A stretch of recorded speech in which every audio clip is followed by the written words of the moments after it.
En esta mañana vamos a continuar hablando sobre el padre en el hogar cristiano, como hemos venido charlando hace algunas clases atrás. Hemos hablado de que el padre en el hogar es ejemplo, hemos dicho que el padre en el hogar es profesor, y hoy vamos a hablar sobre la responsabilidad que tiene el padre de ser el disciplinador de sus hijos. Y vamos a empezar con el libro de Efesios, capítulo 6, versículo 4, y vamos a trabajar este tema. No sé si termine hoy o tenga que dar una conferencia más sobre esta parte, pero vamos a estudiar. El libro de Efesios capítulo 6, hermanos, versículo 4. Efesios capítulo 6, versículo 4, donde la palabra de Dios, hablando a nosotros los padres, dice lo siguiente. Efesios 6, 4. Y vosotros, padres, no provoquéis a ira a vuestros hijos, sino criadlos en disciplina y amonestación del Señor. Mirando el texto del versículo 6, el versículo 4, el capítulo 6, ¿qué hace que los hijos sean provocados a ira? Sencillamente el no criarlos de la manera que Dios lo estableció. Criarlos de alguna otra manera los provoca a ira. Ayer hablando con una dama me decía: pastor, mi hijo tiene un montón de problemas, pero uno mira hacia atrás, ha sido una mujer que los ha criado hijos consentidos. Los consintió en todo, ahora está mirando las consecuencias, que son perezosos, que son miedosos, que no sirven para nada, que no quieren avanzar, porque fueron criados de manera consentida y no de manera correcta. Ahora, el texto es claro. ¿Cómo debe criarse un hijo? ¿Cómo debe criarse un hijo? La Biblia es clara en esta parte. En disciplina y amonestación. Cuando no se hace en disciplina y amonestación, entonces se provocan a ira. Pero también hay que mirar en esta parte cuando se habla de disciplina y amonestación. Vamos a hablar hoy de la parte de la disciplina. Posiblemente hablamos de la parte de la amonestación otro día, con la gracia del Señor. La disciplina es el método bíblico de perfeccionar a los hijos a través del sufrimiento. La disciplina incluye dos partes: la parte formativa y la parte correctiva. La parte de la disciplina incluye dos partes: la parte formativa y la parte correctiva. La parte formativa la hace la amonestación y la parte correctiva la hace la vara. Y las dos cosas deben estar en casa. ¿Qué debe existir en casa? Un profesor y una regla. Un profesor y una vara. Literalmente una tabla, hermanos. Eso debe existir en toda casa, donde hay muchachos, donde hay hijos. Y no importa, hermano, la edad. Y entre más grande el pelado, más grande la vara. Así de sencillo. Entre más grande el pelado, más gruesa la vara. ¿Cierto? Ya con esa varita que mi esposa ha estado trabajando y preparando para los niños, ya no sirven para los muchachos de 15 para arriba. Se dobla fácilmente, se para. Hay que pasar. Hermana Lorena, necesitamos unas 20 varas más chiquitas y unas 20 más grandes, por favor. Tráigalas para poderlas decorar. La naturaleza, vamos a hablar de la naturaleza de disciplina. ¿En qué consiste la disciplina? Básicamente hay conceptos equivocados y hay conceptos bíblicos. Nosotros tenemos que dejar los conceptos equivocados de la disciplina y tomar los conceptos bíblicos. Dentro de los conceptos equivocados de la disciplina están estos. Primero, que hay que usarlos, o más bien que cuando se usa la disciplina, se usa para vengar los malos actos de los hijos. Eso es un concepto equivocado. La disciplina no es para vengar los malos actos de los hijos. Ahora sí me la va a pagar. ¿Cuántos padres han dicho, ahora sí me la va a pagar? Eso es venganza. Ahora sí vas a ver lo que es bueno. Eso es venganza. Creo que todos lo hemos hecho, ¿no? Todos los que estamos aquí alguna vez, así me la va a pagar este pelado. Ahora sí vas a ver quién es mamá, quién es papá, quién manda aquí. Cuando se usa para vengar los malos actos del hijo es equivocado. Cuando se usa para descargar la ira sobre los hijos. ¿Cuántos hemos descargado la ira sobre los muchachos? Creo que no ha habido un padre que no haya descargado alguna vez la ira sobre sus muchachos. A ver, los adultos, ¿cuántas veces recordamos las veces que nuestros padres descargaron su ira sobre nosotros? Creo que todos la hemos recordado, ¿cierto? También cuando se usa para infundir un respeto temerario. La disciplina es incorrecta cuando infundimos respeto temerario. O sea, para que los hijos nos teman en lugar de que los hijos se corrijan.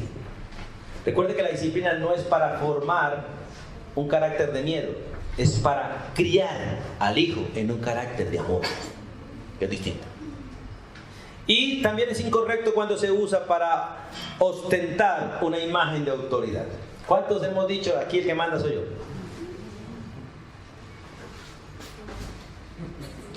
Como dice la propaganda, usted no sabe con quién se metió. Usted no sabe quién soy yo.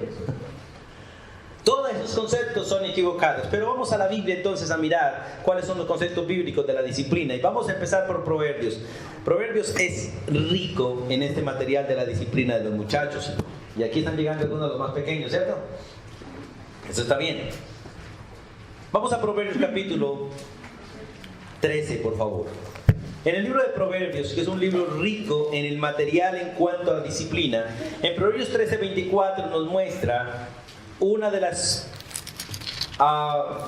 conceptos de la disciplina que la Biblia nos da a nosotros sobre este concepto de naturaleza de disciplina. ¿Qué es la disciplina?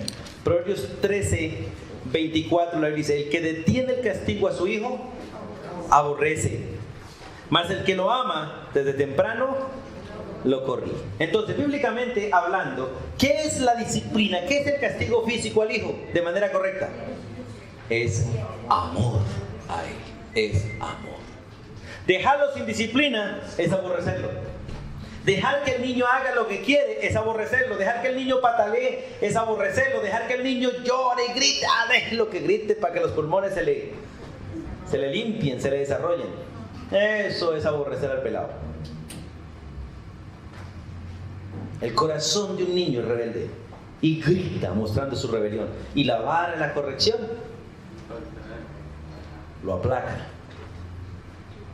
lo deja quieto. ¿Usted ha visto cómo los pelados, no importa la edad, se alteran, se ponen, como dicen en mi tierra, encartonaditos? Coge uno la vara, le pega 2, 3 varazos, ¿cómo queda? Suaves, sedosos. Papi, mami. Así empiezan a hablar. Sí, mamá, sí, papá. Quedan sedositos, ¿cierto? Y Hebreos 12:6 dice lo mismo. Sin perder Proverbios, por favor, vamos a Hebreos 12, porque Hebreos 12:6 dice lo mismo, hablando de este principio de que la disciplina es amor hacia los muchachos, de tal manera que el padre que no disciplina no ama a sus hijos. Y en Proverbios 12:6 la Biblia dice: porque el Señor, escuche, al que ama, disciplina. Porque el Señor al que ama, disciplina. Y no solo eso, sino que también azota a todo el que recibe por él. Qué bueno este texto para evangelizar. Acepta al Señor y serás azotado por él. ¿O no es así? Pero la gente no entiende y es verdad. Hermanos, si lo primero que hace el Señor cuando nosotros lo aceptamos es azotarnos, porque empieza, hermano, a corregirnos de una manera áspera, ¿o no es así?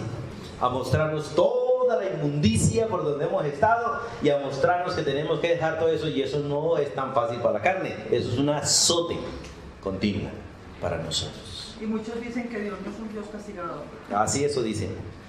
¿Usted alguna vez ha ido a algún lugar donde lo azotan a usted dándole una comida que no le gusta? O repitiéndole la comida todo el tiempo sin que azote con esa comida, oiga. Y el Señor nos pone en unas situaciones por amor que nos azotan, pero son buenas para nosotros. Entonces, bíblicamente hablando, la disciplina es expresión y confirmación de que verdaderamente se ama a esa persona. En el libro de Hebreos, allí donde estábamos, el versículo 7 y 8, vamos a continuar leyendo ese texto de Hebreos, porque ahí muestra otra faceta de lo que es la verdadera disciplina, lo que es el castigo físico. Dice: si soportáis la disciplina, Dios os trata como a hijos. Porque ¿qué hijo es aquel a quien el padre no disciplina? Pero si se os deja sin disciplina, de la cual todos han sido participantes, entonces sois bastardos. ¿Qué es la disciplina según esos dos textos? Primero era manifestación de amor. ¿Ahora qué? Es interesante lo que dice el versículo 7. Si soportáis la disciplina, Dios os trata como a hijos. Porque ¿qué hijo es aquel a quien el padre no disciplina? La verdadera disciplina no solamente es manifestación de amor, sino es manifestación de una excelente paternidad. Es manifestación de una excelente paternidad. ¿Cuál es el verdadero padre? El que disciplina. El que disciplina a su hijo. ¿Y cuál es el verdadero hijo? Aquel cuyo padre está disciplinando. Usted ve por allá afuera un padre dándole un hijo, y uno que dice de ese papá, ese señor, ese es el vecino le está pegando al hijo. Uno dice, dale papá, eso papá, está bien, dele. Un verdadero creyente dice, dele, algo hizo ese pelado, papá lo está disciplinando. Pero la disciplina es la manifestación pública de una verdadera paternidad, es la expresión realmente verdadera de ser padre, porque el padre que realmente es padre es porque tiene hijos, y si tiene hijos a quien ama, él los disciplina.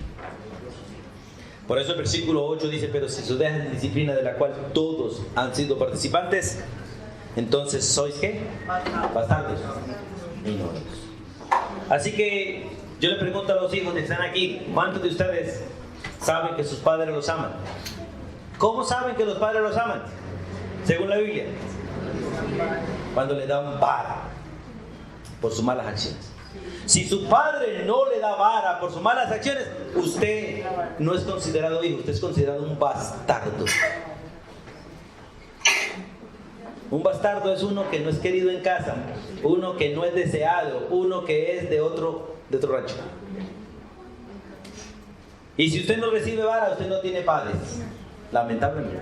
Si usted no recibe vara, usted no tiene papás. Usted tiene unos cuidanderos que de seguro te tienen por alguna ganancia deshonesta, pero no como padres. Ahora esto es como doloroso, esto así, pero eso es lo que la Biblia dice exactamente sobre este tema. Y vamos a Proverbios nuevamente, versículo 1, capítulo 1, versículo 8. Para mirar también allí ese texto. Proverbios, capítulo 1, versículo 8. La Escritura dice estas palabras en el 8. Oye, hijo mío, la instrucción ¿de quién? De tu padre. Y no desprecies la dirección de tu madre. Una vez más confirmando que realmente la crianza es asunto de papá y mamá. La crianza es asunto de papá y mamá. No es asunto de colegios, no es asunto de guarderías, no es asunto del vecino ni la niñera, es asunto de papá y mamá. Por eso la disciplina es la expresión de la verdadera paternidad. Disciplina es tarea de padre, de familia, de nadie más. Lamentablemente, como los padres no corregimos a los hijos, la sociedad los tiene que eliminar. La sociedad los tiene que eliminar. ¿Por qué gasta nuestro país tantos recursos en fuerza pública? ¿Por qué? Sencillamente por la ausencia del amor en la crianza de los hijos. Si nosotros corrigiéramos a nuestros hijos, ¿no menguaría el trabajo de la fuerza pública? Claro que sí, menguaría el trabajo de la fuerza pública. Y es necesario que entendamos esos principios, hermanos. Ahora, hablando de la disciplina bíblica, Hebreos, otra vez, volvamos a Hebreos. Capítulo 12, el versículo 11, tenemos que entender nosotros los padres y también tienen que entender los hijos lo que dice el texto. 12:11, Hebreos 12:11. Es verdad, escuchen, que ninguna disciplina en el momento de darla o en el momento de recibirla parece ser causa de gozo. ¿Cuántos padres se alegran dándole a los hijos? ¿Y cuántos hijos se alegran de que sus padres les den? Pero la verdadera naturaleza de la disciplina uno tiene que entender que ninguna disciplina en el momento es agradable para el que la recibe ni para el que la da. Pero lo maravilloso es el fruto que produce, sino que en el momento es de tristeza y realmente es triste tener uno que coger una vara y darle un hijo. Y lo dijo, pero me está dando con rabia. No, hijo, no le estoy dando con rabia, le estoy dando con una tristeza. Porque le da un dolor tener que darle al hijo por lo mismo, a veces 2 y 3 veces, por lo mismo. por la necedad de ellos. O decirles lo mismo 2 o 3 veces por la necedad de ellos. Pero también es triste para un hijo que el papá no lo discipline cuando él está cometiendo el mismo error 2 y 3 o 4 veces. Termina decepcionado. Aunque no lo revelen en el momento, en el futuro van a revelar la decepción. Pero el versículo dice, pero después da fruto apacible, de justicia a los que en ella han sido ejercitados. Y lo interesante es que si ustedes miran la Biblia, a veces toca esperar hasta la vejez. A veces toca esperar hasta la vejez para ver los frutos de justicia. Por eso lo que dice la Biblia, instruye al niño en su camino y cuando fuere viejo no se apartará de ese camino.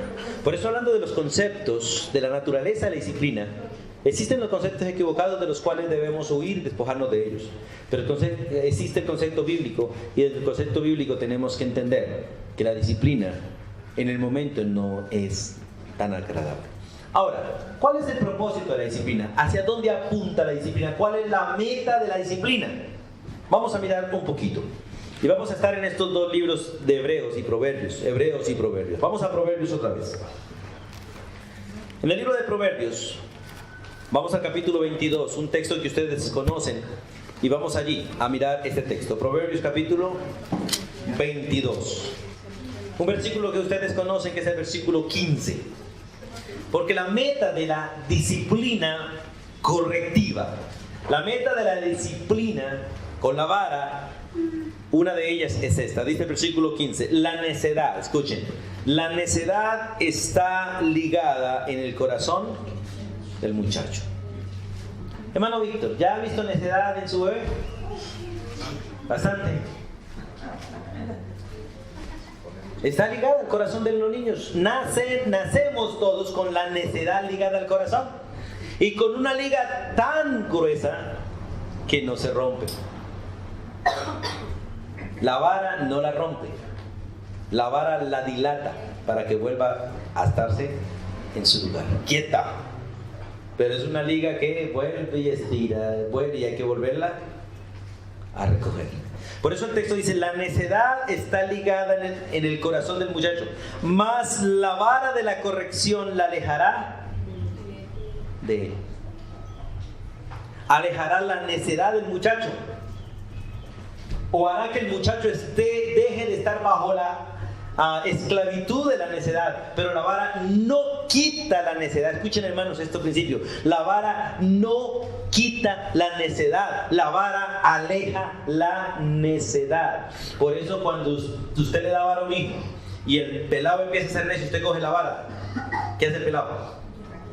Ya, listo, yo lo hago, yo lo hago. De una vez la necedad empieza a alejarse de él y empieza a decir la necedad, quítate, mi papá me va a pegar. Pero mientras que no le muestre la vara, él y la necedad se unen y son amigos. ¿Cierto? Se unen y son amigos. La necedad está ligada al corazón del muchacho, mas la vara de la corrección la alejará de él. Por eso, hermano, como la necedad no se va, la vara tampoco se puede ir. Como la necedad no se quita, la vara debe seguir en el mismo lugar. La vara debe seguir en el mismo lugar. Porque parte de las metas de la disciplina bíblica es corregir la mala conducta del muchacho. Y lamentablemente lo que daña la conducta del muchacho es la necedad que está ligada a su corazón. Y solamente la vara de la corrección le va a ayudar. Si vamos a Hebreos otra vez, vamos a Hebreos por favor, otra vez. Vamos a estar en Proverbios y Hebreos, capítulo 12, versículo 5. Al 8, vamos a Hebreos 12:8 primero.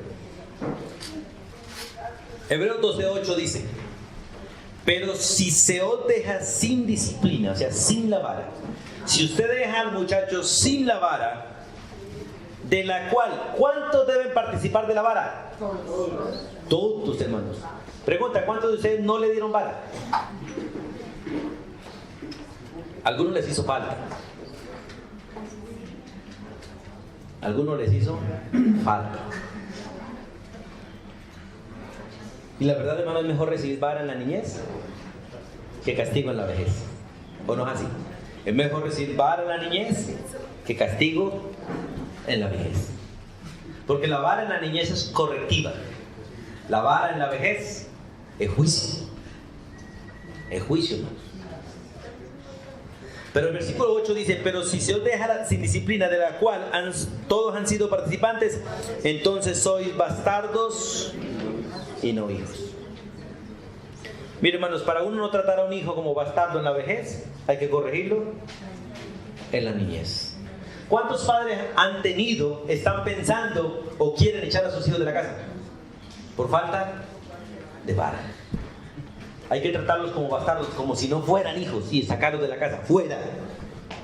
Y hay muchos hijos que están buscando que sus papás los echen, porque no quieren vara, no quieren ser corregidos, no quieren apartarse de la necedad. Se han ligado a la necedad, han hecho amistad con la necedad y viven neciamente. Y lamentablemente, cuando un hijo toma la decisión de ser necio, solamente hay dos cosas que le sirven: la misericordia de Dios o el juicio de Dios. Porque son los únicos que pueden desligar a un muchacho de la necedad. Y lamentablemente eso sucede cuando el padre deja de darle vara al muchacho por su necedad. Entonces, en este texto podemos decir que lo que desarrolla la obediencia de un muchacho para que sea un hijo y no un bastardo es la vara de la corrección. La vara de la corrección. Ahora, en el versículo 11 del capítulo 12 de Hebreos, la parte final que estábamos leyendo ahorita, dice: es verdad que ninguna disciplina al momento es causa de gozo, sino de tristeza, pero después da fruto apacible de justicia a los que en ella han sido ejercitados. Si usted quiere ver madurez en un hijo, no le niegue la vara. No le niegue la vara. Hablando con aquella dama que les comenté, yo le decía: hermana, usted tiene que corregir a su muchacho porque parece que lo ha criado consentidamente. Dice: no, pastor, yo a veces hago negocio con ellos. Le digo: si no se portan bien, no le doy aquello. Y no, hermana, eso es manipulación. Eso es manipulación. El muchacho rebelde, con él no se debe negociar porque se vuelve más rebelde todavía. Con el muchacho rebelde hay que corregirlo con vara, porque la rebelión es pecado delante de Dios, y la rebelión delante de Dios merece la muerte del muchacho, hermanos. Por eso Dios dice: corríjalo con vara y no lo mataré. Lo dejará sin corrección y morirá, porque Dios lo matará. Porque en la ley de Dios está escrito que el muchacho rebelde debe morir. Esa es la ley de Dios. En Cristo la ley es cumplida y Dios otorga gracia para el muchacho rebelde. ¿Cuál es? Que se someta a Cristo. Pero para someterse a Cristo, ¿qué debe ser? Obedecer. Pero si no obedece, la ley le cae. La ley le cae. Vamos a Timoteo, primera Timoteo, un momentito. En la primera carta del apóstol Pablo a Timoteo, vamos allí.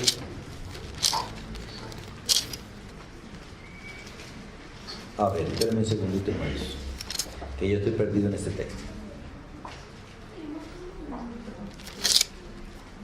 A ver, me perdí en el texto. El texto dice sobre el beneficio de la ley.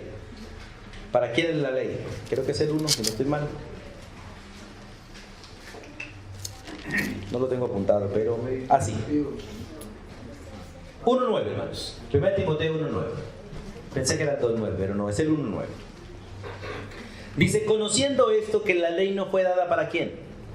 O sea, para el que sigue a Jesús. Porque si sigue a Jesús, vivirá en obediencia. Un hijo rebelde no sigue a Jesús, sigue la necesidad de su corazón. Conociendo esto, que la ley no fue dada para el justo, sino para los transgresores y desobedientes, para los impíos, pecadores, para los irreverentes, profanos, para los parricidas, matricidas, para los homicidas, fornicarios, sodomitas, secuestradores, mentirosos, perjuros, y para cuantos se opongan a la sana doctrina. Mire, si su hijo no obedece, la ley le va a caer. Dios hace que venga sobre él el juicio que debe venir. Y no estoy hablando de pérdida de salvación, estoy hablando del justo castigo humano que debe recibir cualquiera que viola la ley. Por eso es maravilloso entender estos textos, que hay que disciplinar al hijo, porque cuando uno disciplina al hijo, la correa da fruto apacible a los que en ella, la correa no la vara, da fruto apacible a los que en ella son entrenados. Y nosotros como padres tenemos que tener paciencia hasta que el muchacho madure. Porque por lo menos no se ve en la juventud. En muchos se ve en la juventud, pero no en todos. Pero en la mayoría se ve en la vejez. ¿Cuántos de ustedes aprendieron a ser obedientes en la vejez? ¿Cuántos de ustedes creyeron que sus papás no tenían la razón y que les dieron más de lo desmedido? Pero ¿cuántos le dan gracias a Dios por las palizas que sus papás le dieron hoy? Hoy, uy, sí, gracias al papá que me dio. Me dio mal y con lo que encontró, pero me dio.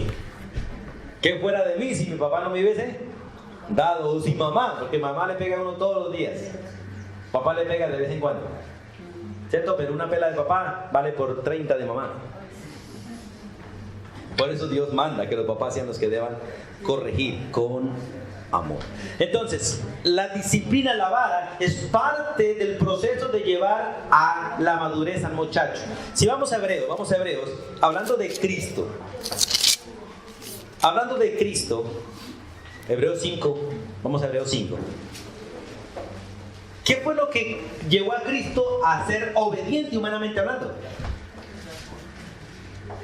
¿Qué fue lo que llevó a Cristo a ser obediente humanamente hablando? Capítulo 5 de Hebreos. Voy a leer el versículo 7. Y Cristo en los días de su carne, mientras que estuvo en la carne, como humano aquí en la tierra, ofreciendo ruegos y súplicas con gran clamor y lágrimas al que le podía librar de la muerte, fue oído a causa de su temor reverente. Esto es lo que se busca también con la disciplina, que los hijos teman a sus papás con reverencia. Sí, señor, no, señor, como usted diga, papá, como usted diga, mamá. Pero los muchachos hoy en día no.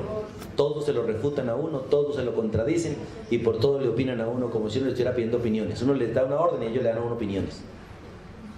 Jesús nunca hizo eso. Sí, papá. Pero el versículo 8 dice, y aunque era hijo de Dios, por lo que padeció, aprendió la obediencia. Y eso es la cosa que me ha llegado a mí a reflexionar.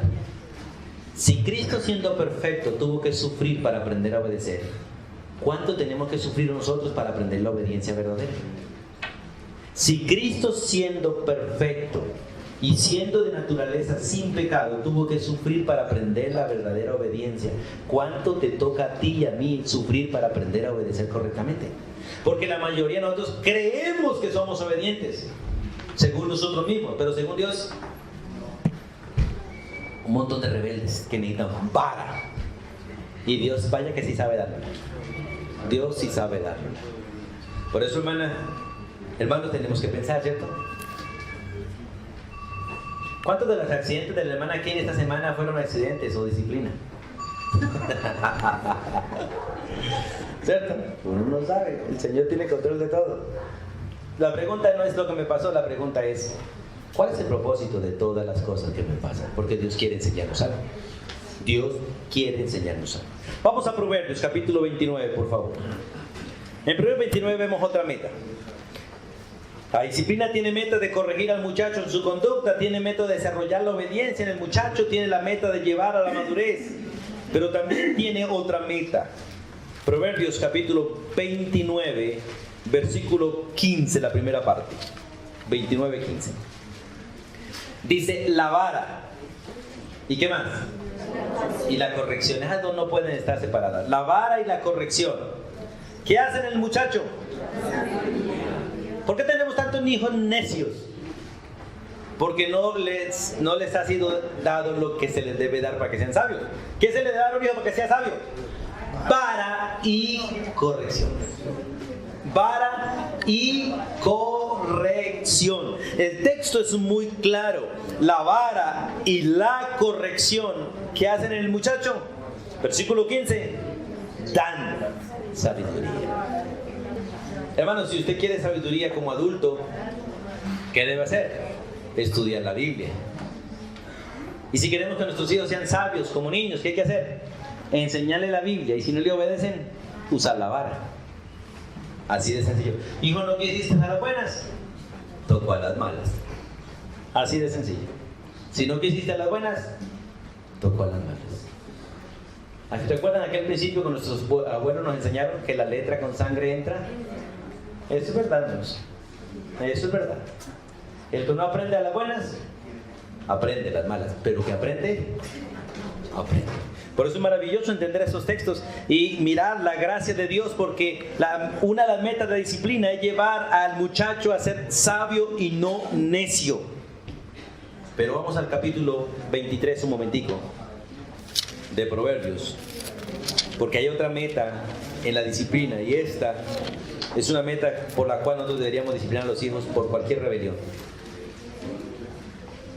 Proverbios 23, versículos 13 y 14. Escuche, padre, dice la Biblia: padres, no rehúsen, no se abstengan, por ningún motivo se ablanden, por ningún motivo se dejen manipular. No rehuses corregir al muchacho, porque si lo castigas con vara, no va a morir. Castígalo con vara y librará su alma del Seol, del lugar de los muertos. Miren, hermanos, lamentablemente cuando uno deja de corregir a los muchachos se ponen en peligro de muerte. Nosotros los padres somos como una sombrilla protectora de los muchachos del juicio de Dios, porque todo muchacho es rebelde. Lamentablemente todo muchacho es rebelde, y el muchacho necesita corrección, y la manera que Dios quiere proteger al hijo es que el padre lo discipline con vara de la manera correcta. Por eso Dios no permite otro instrumento sino la vara. De hecho, la palabra vara significa medida.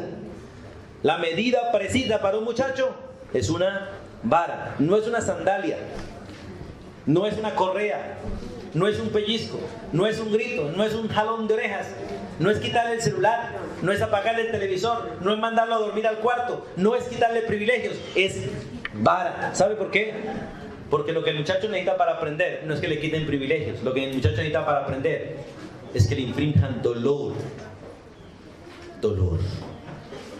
O sea, la persona debe entender por el dolor, y el dolor le hace recordar que las cosas mal hechas traen consecuencias. Los padres le quitan el celular, ¿qué hacen los pelados? No hay problema. Eso está en internet, la película la puedo ver de otro día. Que no vea el programa, no hay problema. En YouTube lo puede ver las veces que quiera, otro día. ¿Y eso le cambia el carácter? No, lo vuelve más rebelde. Le dice: hijo, préstame el celular para acá. ¿Por qué, papá? Porque no quiero dañarlo con la regla. Dámelo, yo lo cuido aquí porque el celular vale mucho. Y ponga la nalga, porque esa no se parte. Y una vez le pega sus reglazos en la nalga: hijo, tome su celular y úselo bien, porque lo contrario vas a recibir más vara. ¿Pero qué hacen los papás alcahuetes? Le quitan el celular por media hora, y como lo ven solo y chillando y no haciendo nada: hijo, ya puedes coger el celular. Hijo, mire lo que dice la Biblia. Escuche: no rehuses corregir al muchacho, porque si lo castigas con vara, no va a morir. Padre, yo quiero que entiendan esto: todo hijo que no es corregido de la manera bíblica está expuesto a la muerte. Está expuesto a la muerte. Por eso la meta de la disciplina es salvar al muchacho de la muerte, porque la paga para el pecador, ¿cuál es? La muerte. ¿Y desde cuándo un pelado está amenazado de muerte? Desde que el óvulo y el esperma salieron de papá y mamá, en el recorrido pueden morir, ¿no es así? Y son más los espermas y los óvulos que mueren que los que viven, ¿o no es así? Una vez el esperma y el óvulo se unen, se forma un ser en peligro de muerte y puede morir.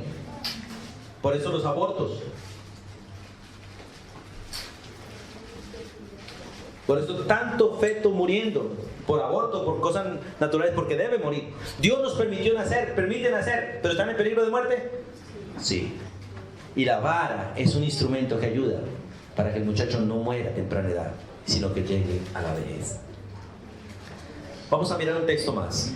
Vamos al libro de Hebreos otra vez. Hebreos 12, donde estábamos hace un momentico. Hebreos 12. Quiero volver a repetir este principio porque la meta es probarle a su hijo que usted lo ama.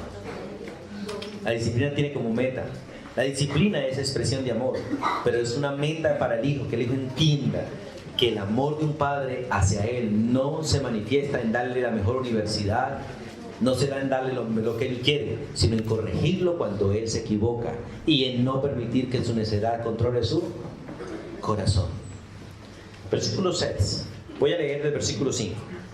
Bueno, empecemos desde el 4. Porque aún no habéis resistido hasta la sangre, combatiendo contra el pecado. Realmente Dios quiere que nosotros combatamos contra el pecado hasta la muerte si es necesario. O sea, que no nos dejemos vencer por el pecado. Y si tenemos que morir por no pecar, morimos por no pecar. Por eso le dicen los hebreos: ustedes aún no han resistido hasta la sangre combatiendo contra el pecado. Y habéis ya olvidado la exhortación que como a hijos se os dirige diciendo. Estoy en el 5 de Hebreos 12:5. Y habéis ya olvidado la exhortación que como a hijos se os dirige diciendo: hijo mío, no menosprecies la disciplina del Señor, ni desmayes cuando eres reprendido por Él. Porque si hay algo que le provoca a los hijos es esto: desaliento y desánimo porque papá me va a pegar. Y si uno de los hijos en la calle dice: cuando llegue a la casa arreglamos, eso empieza todo el camino, con caras. No llegan a la casa y se quedan afuera y no quieren entrar. ¿O no así? Por eso, padres, la mejor solución es no amenazarlos en el camino. Una vez que entren adentro, unos echa el cerrojo: venga, hijos, ahora sí, hablemos aquí tranquilamente. Y uno coge la vara y ya sabes cómo va a hablar uno. ¿En qué idioma? ¿En qué idioma va a hablar uno? ¿Por qué? Dice: porque el Señor al que ama disciplina y azota a todo el que recibe por hijos. Y soportarle la disciplina, Dios os trata como a hijos. Porque ¿qué hijo es aquel a quien el Padre no disciplina? Pero si se os deja sin disciplina, de la cual todos han sido participantes, entonces sois bastardos y no hijos. Por eso, hermanos, probar el amor por ellos es una gran bendición. Y mostrarles que les amamos es no dejarlos hacer lo que ellos quieren. Y si ellos quieren hacer lo que ellos quieren hacer, aún a pesar de la disciplina, no queda otro remedio que hacer lo que Dios hizo con Adán cuando pecó. Hay que cogerlos de la mano y sacarlos a la puerta, pegarle una patadita en la nalga y chao, echarlos de casa. O lo que Dios hizo con el hijo pródigo cuando quiso hacer lo que le da gana. Bueno, hijo, hasta luego. Si quieren realmente saber qué va en la vida, entonces trabajen con su propio sudor para que valoren la casa. Si quieren saber cuáles son los privilegios de la casa, vayan afuera y aguanten hambre para que valoren la comida de la casa, el techo de papá, la cama de papá, para que valoren eso y puedan decir: oye, en la casa de papá el perro duerme mejor que yo, y yo aquí aguantando hambre por mi rebelión. Volveré a casa y le diré a mi padre: perdóname y acuéstame con el perro de aquí en adelante, porque no merezco vivir como hijo tuyo. ¿O no es así? Pero la mayoría de nosotros no queremos dejar que los hijos pasen por esas circunstancias, y nos toca, hermanos, confiando en el que el Señor los guarde en el proceso o los elimine también. Por eso es necesario entender estos principios. Ahora, vamos al libro de Jeremías 2. Hay métodos para aplicar la disciplina bíblica. En el libro de Jeremías, capítulo 2. Jeremías 2:19, vamos allá. No solo la vara es parte de la metodología de Dios en la disciplina del hijo. Uno de los métodos que Dios usa en la disciplina para con nosotros y que nosotros debemos aplicar para con los hijos es permitir que el muchacho sufra las consecuencias de su mala conducta. Por ejemplo, si el muchacho no trabaja, ¿qué es lo correcto que deba suceder en casa? Que no coma. Eso debe ser correcto. Si usted tiene un hijo perezoso, déjelo aguantar hambre hasta que sea capaz de decir: papá, ¿qué hago? ¿Qué le ayudo? Y una vez lo haga, hijo, venga, coma. Porque dice la Biblia: el que no quiera trabajar, que no coma. Ahora, si Dios aplica eso con nosotros, ¿debemos nosotros aplicarlo con los hijos? Claro que sí. Lo que yo aprendo de papá, lo que papá hace conmigo, yo tengo que hacerlo con mis hijos. Jeremías 2, el versículo 19. Dice: tu maldad te castigará y tus rebeldías te condenarán. Sabe pues y ve cuán malo y amargo es haber dejado tú a Jehová tu Dios y faltar mi temor en ti, dice el Señor Jehová de los ejércitos. Mire, hermano, Dios deja que la maldad nos castigue, que nuestras propias decisiones nos castiguen, que nuestras propias rebeldías nos condenen. Por eso dice la Biblia que cuando un hijo de Dios es rebelde, Dios lo entrega a sus propias rebeliones, para que sea castigado con su propia rebelión. Y a los hijos hay que dejarlos también. Bueno, hijos, ¿usted quiere sufrir? Pues sufra. Antes te quería evitar el sufrimiento con la vara, te quise evitar el sufrimiento con la enseñanza. ¿No quieres? Entonces, hijo, vas a tener que sufrir. Paga las consecuencias para que sepas que no es mentira lo que se le está enseñando. Por eso es interesante este texto. Hay que permitir que el muchacho sufra las consecuencias de su mala conducta. Que dice la Biblia que el pecado alcanza a aquel que lo comete. La Biblia dice muy clarito que lo que uno siembra, eso cosecha. Y es justo, hermano, me pregunta, ¿es justo recoger lo que uno cosecha? Claro que sí. Algunos dicen, pero Señor, ¿por qué? Y uno no mira para atrás que uno sembró, y como sembró tiene que cosechar. Tarde o que temprano tenemos que cosechar lo que nosotros mismos sembramos. Y los hijos tienen que recoger lo que ellos siembran. Mire, ¿cuántos padres son un montón de esclavos de los niños? Tenemos aquí, ¿cómo que llama su hija? Salomé. ¿Cuántos regueros hace Salomé? Pregunta, ¿y cuántos recoge ella? Debe recogerlos todos ya. Y decirle, hija, no almuerzas hasta que no recojas tu desorden. No se acuesta a dormir hasta que no arregles el cuarto. O no se va a jugar hasta que no arregles el cuarto. Hay que enseñarles de pequeños a corregir las cosas que hacen mal. A que ellos mismos sufran las consecuencias de sus propios actos. Sin ponerlos en riesgo de muerte, hermano. Sin ponerlos en riesgo de muerte. Hay que protegerlos de todos modos. Ahora, vamos al primer libro de Samuel. Porque otro método de corregir a los hijos es llamarles la atención. Hay que llamar la atención, que entra dentro del marco de la amonestación. Criarlos en disciplina y amonestación. En el primer libro de Samuel ustedes van a encontrar el ejemplo de un padre que no llamó la atención a sus hijos de la manera correcta, solo les dijo que no lo hicieran, pero no los corrigió de la manera que debía hacerlo. Y ese personaje se llama Elí. Vamos al primer libro de Samuel, capítulo 2. Escuchen los padres que les gusta complacer a sus hijos y engordarlos sin corregirlos. Lo que le puede pasar a sus hijos. Voy a leer desde el versículo 22. Dice, pero Elí era muy viejo. Y escuchen, hermanos, los hermanos que están pasando a los 50. Yo ya voy al pie de ustedes. Porque después de los 50 uno deja de ser padre y se convierte en alcahuete. Porque se convirtió en abuelo. Y los abuelos tienden a ser alcahuetes. Y muchos de los hijos se quejan contra los papás. Porque a mí me disciplinó, pero a mi hijo lo consiente. Y el papá que le quita autoridad. Escuchen, hijos, si su papá le quita autoridad a usted para corregir sus hijos, no le permita ver a su papá más los hijos. Dígale, qué pena, papá. El día que usted se una conmigo a corregir mis hijos, le dejo a mis hijos con usted. Mientras tanto no. Porque los hijos Dios no se lo entregó al abuelo, se lo entregó al papá. Y el papá es alcahuete. Y mire lo que le pasó a Elí. Pero Elí era muy viejo y oía de todo lo que sus hijos hacían con todo Israel y cómo dormían con las mujeres que velaban a la puerta del tabernáculo de reunión. Y les dijo, solo les dijo, ay, hijitos, porque haces cosas semejantes. Así como hablan los abuelos. Yo oigo de todo este pueblo vuestro mal proceder. Algunos hablan así, ¿cierto? Hijos míos, no es buena vuestra fama. Se preocupaba de la fama de ellos nomás. La fama que yo oigo, pues hacéis pecar al pueblo de Jehová. Porque esta es una amonestación sin corazón, sin amor. Es solo conocimiento. Lo que dice es verdad. Versículo 25. Si pecare el hombre contra el hombre, los jueces le juzgarán.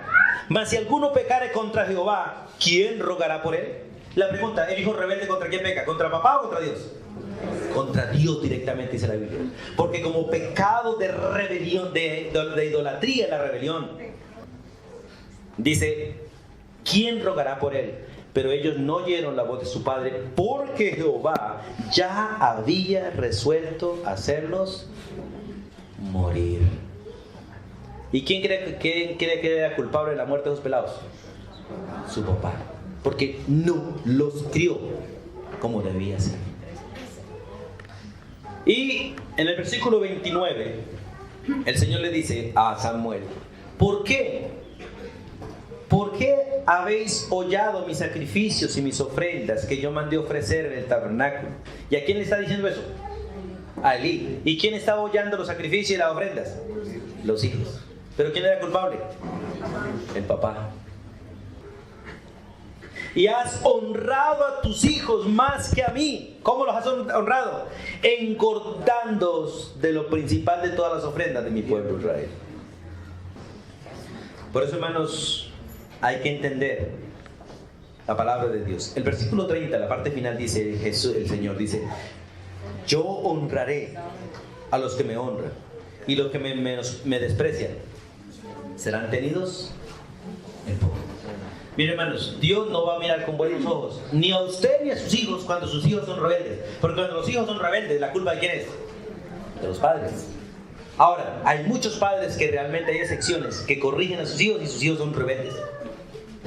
Y Dios los va a librar a ellos. Pero hay hijos que hacen lo que da la gana con el permiso de papá y mamá. Con el permiso de papá y mamá. Y quiero hacer una exhortación a los papás que tienen hijos grandes y los hijos que aportan ya platica para la casa. Ojo, porque el corazón de un viejo se deja comprar por cualquier chichigua que el hijo trae. Y hace que cae porque trajo mercado, porque paga el arriendo, el recibo, entonces deja que el hijo haga lo que le da gana. Mire, quédese sin mercado y sin el recibo, pero corrige ese pelado. Porque si no corrige ese pelado va para el infierno con las bondades que tiene para con usted. Y usted va a recibir juicio de parte de Dios por no haber corregido ese pelado y haberse dejado comprar con chichiguas y con bagatelas de esta vida. ¡Qué pena! Que llegó con el mercado. ¡Qué bueno, hijo! Pero con el mercado no se compra, papá. Las cosas que Dios manda hay que hacerlas, con mercado o sin mercado. Hay que hacerlas. Hay que obedecer.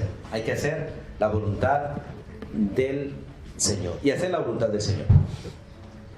Y en el capítulo 3, vamos allá un día. El versículo 12, el Señor dice, porque le estaba hablando a Samuel, ¿cierto? Dios hablándole a Samuel acerca de Elí. Dice: aquel día yo cumpliré contra Elí todas las cosas que he dicho sobre su casa desde el principio hasta el fin. Y le mostraré que yo juzgaré su casa para siempre por la iniquidad que él sabe. ¿Cuál es? Porque sus hijos han blasfemado a Dios. ¿Y qué pasó? Y él no los ha estorbado. Mire, padres, cuidado con amar a sus hijos más que a Dios. Bienvenidos, hijos que acaban de casar, están bien, José y Manuela. Yo les decía a José y Manuela: si tienen hijos, nunca amen a sus hijos por encima de su cónyuge, jamás. El papá que ama, la papá o la mamá que ama a sus hijos por encima de su cónyuge está pecando y alcahueteando a sus hijos. Bienaventurado el cónyuge que está a favor de su otro cónyuge y no a favor de los hijos. Sin importar si el otro cónyuge, eso no es creyente. Porque si eso no es creyente, es irrelevante. Debe estar a favor del otro. Los hijos vienen y se van, y la mayoría se van de manera ingrata. Y siguen portándose ingratamente. Pero es interesante que la iniquidad con la cual fue corregido Elí, la casa de Elí, no fue por la iniquidad de Elí. Fue por la iniquidad de sus hijos, pero que era culpa de su propio padre. ¿Por qué era culpa? Porque ni siquiera los estorbó. Ni siquiera los estorbó.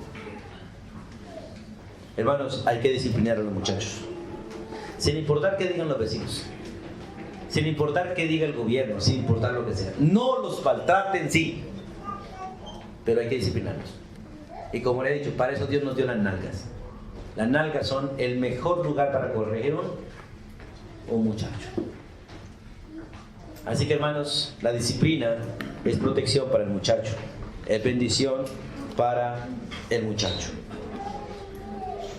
Y termino el versículo 14 del capítulo 3. Dice: por tanto yo he jurado a la casa de Elí que la iniquidad de la casa de Elí, escuche, no será expiada jamás, ni con sacrificios, ni con ofrendas. Cuando Dios toma la decisión de matar a un hijo por su pecado, haga lo que el padre haga, Dios no lo va a echar para atrás. Pero cuando Dios decide salvar a un hijo por la obediencia de un padre, el hijo tampoco muere fácilmente. Por eso el llamado hoy es para otros padres. Padres, cumplámosle a Dios para que Dios guarde a nuestros hijos. El Salmo 102 es un salmo maravilloso de la bienaventuranza del padre que temía a Dios. No tendrá temores de la vida de sus hijos, porque la buena enseñanza y la buena educación hace que Dios tenga misericordia aún de los hijos más rebeldes y los traiga al Señor algún día. Amén. Soberano Dios, gracias por este privilegio de conocer la palabra. Y gracias porque tú nos amas con amor eterno. Permítenos amar a nuestros hijos. Y de la manera que tú nos corriges, permítenos corregirlos a ellos. Y oro para que les des a ellos la gracia de dejarse corregir. En el nombre de Jesús. Amén y amén.